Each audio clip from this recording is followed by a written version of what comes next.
Afternoon. I am honored to stand in front of all of you today to deliver the speech of my cousin, the Senator, Imee Marcos. It has been a few years now since being tasked by the Senator and her family to recover, document, collate, and store for each easy future retrieval all the written works, photographs, and other pieces of evidence documenting the life and work of her father, the late President Ferdinand Marcos, and her mother, former First Lady, Eliza Romualdez-Valtos. As director of the Marcos Presidential Center, I've been given the great privilege of access to documents and manuscripts published and still unpublished works of my uncle, the late President, and have learned much about his vision for the country. Together with my aunt, they contributed much to building this nation. It is therefore a privilege for me to deliver this speech that reflect the legacy of my uncle and my aunt and the path they have paved for their daughter, Imee, as she continues their work. Before I proceed, I would like to thank and acknowledge Chairman Marcelino Mendoza, Vice Chairman Attorney Christopher Tan, President Gino Olivares and his lovely wife, Vice President Charlie Tan, OSHDP officers and chapter presidents, and OSH mates, Mayor Mar Mission of San Remigio Antique, Mayor William Mamba of Cagayan Valley, and exhibitors and friends.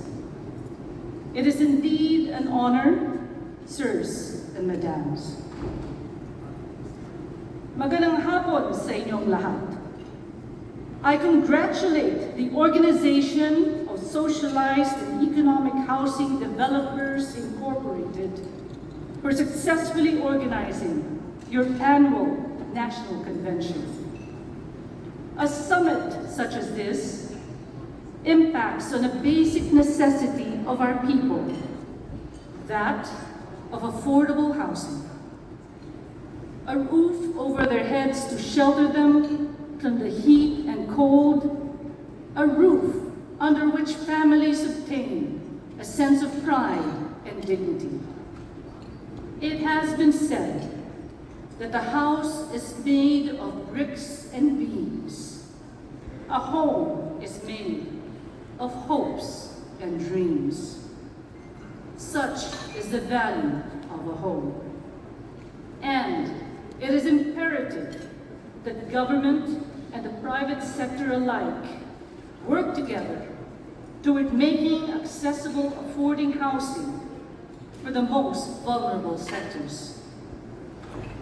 The United Nations stressed that though viewed as a commodity, housing is, in fact, a human right.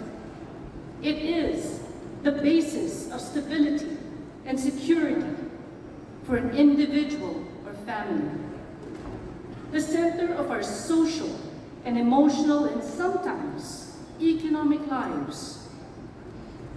A home should be a sanctuary, a place to live in peace, security, and dignity.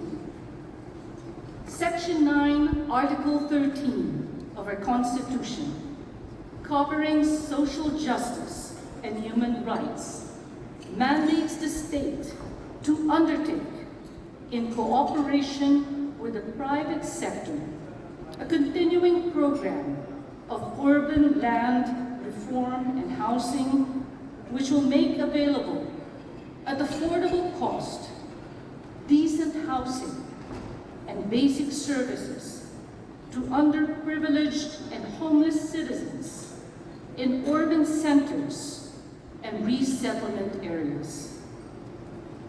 The UN says